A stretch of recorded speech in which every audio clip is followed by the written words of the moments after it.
En este video les vamos a hablar acerca sobre los músculos superficiales, que me centraré en las partes del hombro, donde este a su vez se divide en dos, que son los músculos extrínsecos y los músculos intrínsecos. Solamente les voy a hablar sobre los extrínsecos. Los extrínsecos se originan en la parte de afuera y se insertan en la parte de adentro. También son divididos en dos, en los superficiales y en los profundos.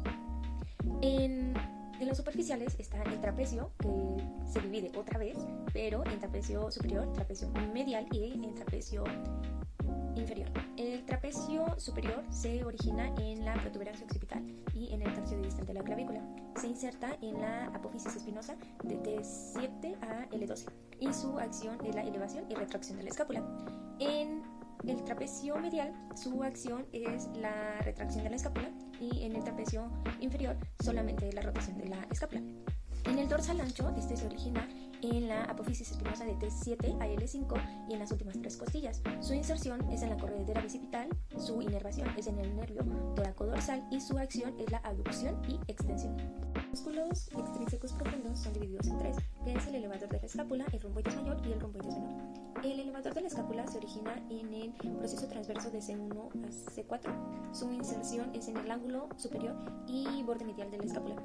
Su acción es la elevación de las escápulas. En el romboides mayor, su origen es en el T2 a T5, se inserta en el borde medial de la escápula y su acción es el desplazamiento de la escápula. Y el romboides menor, lo único que cambia es el origen. El origen es de C7 a T1 y su inserción es en el borde medial de la escápula y su acción es el desplazamiento de la escápula. Pues yo les voy a explicar sobre los músculos de la cara posterior del brazo. Estos encontramos dos músculos, el cual es el tríceps braquial. Este se origina en tres cabezas. En la parte interna tenemos la cabeza larga, que se origina en el tubérculo infraglenoideo de la escápula. En la parte de afuera tenemos la cabeza lateral, que se origina en la cara posterior del húmero, por encima del surco del nervio radial.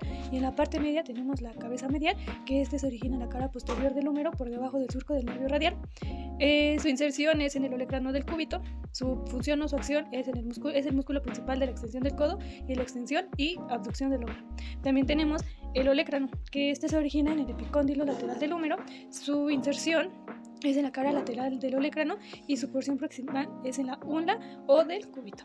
Su función es la que le ayuda a la extensión del codo, o pues su función principal es estabilizar, darle la estabilidad al codo.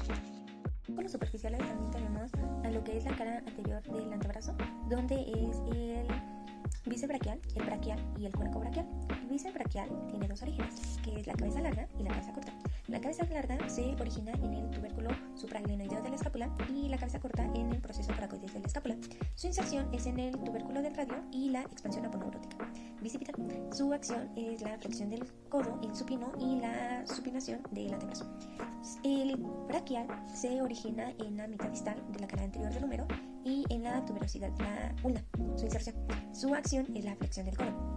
El coracobraquial, su origen es en el proceso coracoides de la escápula y su inserción es en el tercio medio de la cara media del húmero y su acción es la flexión del húmero. Bueno, igual les voy a hablar sobre los músculos intrínsecos. Estos se originan y se insertan dentro de los huesos del hombro. Entre ellos encontramos el manguito rotador. En el manguito rotador encontramos cuatro músculos. En el supraespinoso, que se origina en la fosa supraespinosa. Su inserción en el tubérculo mayor del húmero y su inervación en el nervio de C5 a C7 y su función es abducción. También tenemos el infraespinoso, que se origina en la fosa infraespinosa. Se inserta en la carilla medial del tubérculo del húmero y su inervación es en el nervio de C5 a C7 y su principal función es la rotación lateral. También tenemos el subescapular. Se origina en el borde medial de la escápula. Su inserción en el troquín y su inervación es de C5 a C7 y su función es la rotación. También tenemos el redondo menor. Se origina en la 2/3 superior de la escápula. Su inervación es en la carilla inferior del húmero. Su inervación es de C5 hasta la C6 y su función es abducción.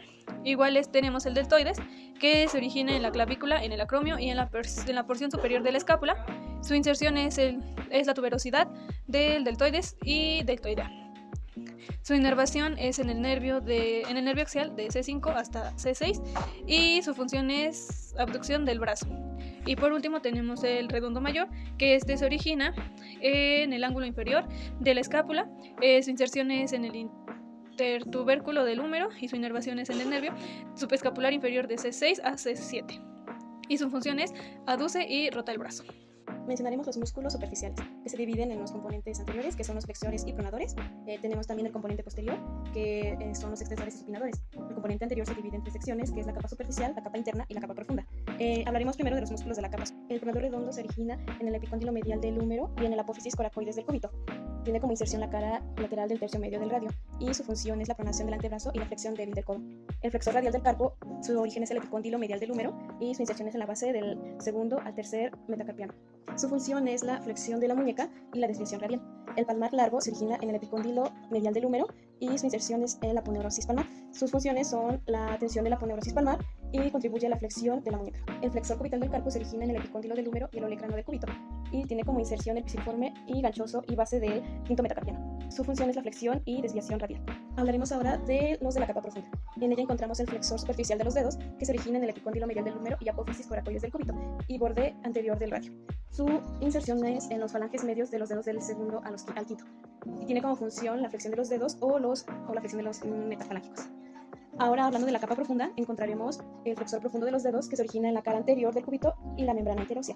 La inserción es en los falanges distales de los dedos del segundo al quinto y tiene como función la flexión de los metacarpofalángicos. El flexor largo del pulgar tiene como origen la cara anterior del radio y la membrana interósea y tiene como inserción el falange distal del pulgar, así como tiene 2 funciones específicas, que es ayudar a la flexión de la muñeca y realizar la desviación radial. En el pronador cuadrado tiene como origen la cara anterior del cúbito y su inserción es la cara anterior del radio. Su función es la pronación del antebrazo. Yo les voy a hablar acerca de los músculos posteriores del antebrazo. El primero es el braquioradial, que su origen es en la cresta supracondila lateral del húmero, su inserción es el apófisis estiloides del radio y su acción es la flexión de codo. El extensor radial largo del carpo, su origen está en la cresta supracondila lateral del húmero, su inserción en la base del segundo metacarpiano y su acción es la extensión de muñeca y la desviación radial.